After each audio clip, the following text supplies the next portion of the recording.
সকালবেলা চলে আসলাম, এই যে বিছানার চাদরটা চেঞ্জ করে দিয়েছি আর একটা সাদা চাদর নিয়ে আসছিলাম, সেটা আর দিলাম না।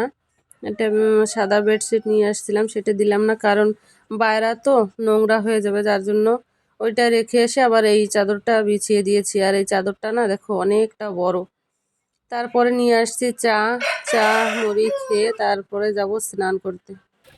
স্নান করে এসে সবজি কাটতে বসে পড়লাম। এদিকে দেখো আমার পিছন থেকে আমার ছোট ছেলে স্নান করে আসছে, ও গামছা পরে পিছন থেকে যাচ্ছে আসতেছে, আর মা বন্ধ করো বলছে।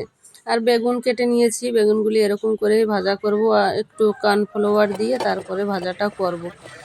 একটু যদি বেসন থাকতো আরও ভালো হতো, বেসনটা নেই, শুধু কর্নফ্লাওয়ার দিয়ে ভালো হয়নি। ভেজেছি, তবুও যেমন হয়েছে তেমনই খেতে হবে, আর কি করা যাবে। শুধু কর্নফ্লাওয়ার দিয়েছে তো এদিকে বেগুনটার গায়ে লাগছে না, তবু এরম করেই ভেজে নিলাম বেগুনগুলি। দেখো কেমন হয়েছে দেখতে, এই যে এরকম হয়েছে। একটু বেসন থাকলে ভালো হতো। তারপরে কড়াই বসিয়ে দিয়েছি, এই কড়াইয়ের ভিতরে একটু তেল দিয়ে দেবো। আর তেল দিতে দিতে অনেকটা তেল দিয়ে দিয়েছিলাম, আবার উঠিয়ে রেখেছি। আর জিরা ফোড়ন দিয়ে একটু পেঁয়াজ দিয়ে সবজিটা করব।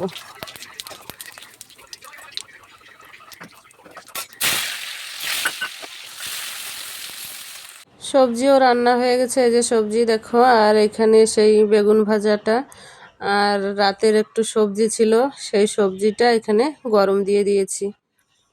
আর ভাতও হয়ে গেছে আমার।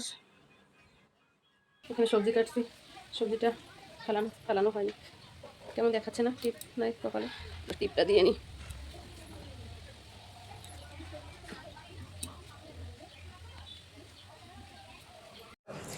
এদিকে মাঝখানে এসে জামা কাপড় তুলে রেখেছিলাম, জামা কাপড়গুলি এখন শুকা দিয়ে দেবো। ভিডিও দেখে কোথাও কোনো একটা অংশ যদি এতটুকু ভালো লেগে থাকে তাহলে আমাকে সাপোর্ট করবে, আমাকে সাবস্ক্রাইব করে দেবে প্লিজ। শীতকালের রোদ, তবুও রোদের দিকে যেন তাকানো যাচ্ছে না, পুড়ে যাচ্ছে গা গোতর, এরকম লাগছিল।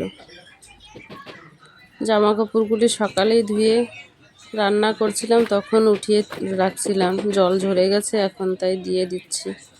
আর অনেকটা জামা কাপড় হয় জানো তো, পরেশান হয়ে যায় আমি জামা কাপড় নিয়ে।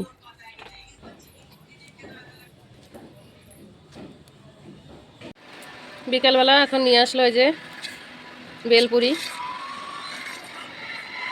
বেলপুরিটা খাওয়ার পরে আর কারোর জন্য খিদা নেই। কি করব, কি রান্না করব, তারপরে চলে গেলাম আজকে খিচুড়ি করব। বেলপুরি তো খেয়ে নিয়েছি, খেয়ে তারপরে এই যে ডাল, 2 পদের ডাল মিশিয়ে ভেজে তারপরে ডালটাকে ভালো করে ধুয়ে নেব, কারণ ডালটার ভিতরে ভীষণ নোংরা। ভালো করে ধুয়ে আজকে রান্না করব খিচুড়ি। কিছু রান্না করার ইচ্ছা করছে না, যার জন্য খিচুড়িও বসিয়ে দেবো। এই দেখো এদিকে কিছু দেব না, খিচুড়ি বললে শুধু এরকম ডাল চাল দিয়ে এই যে জিরা লঙ্কা তেজপাতাটা ফোড়ন দিয়ে দিয়েছি, এর ভিতরে দিয়ে বসিয়ে দেবো একবারে। ঝুরঝুরা মতন হবে খিচুড়িটা, ওরকমই খেয়ে নেবো। দেখো এরকম হয়েছে খিচুড়ি। রান্না তো আমার হয়ে গেছে, এই যে বেড়ে নিয়েছি, ভালো হয়েছে। সবাই ভালো থেকো, সুস্থ থেকো, টাটা সবাইকে।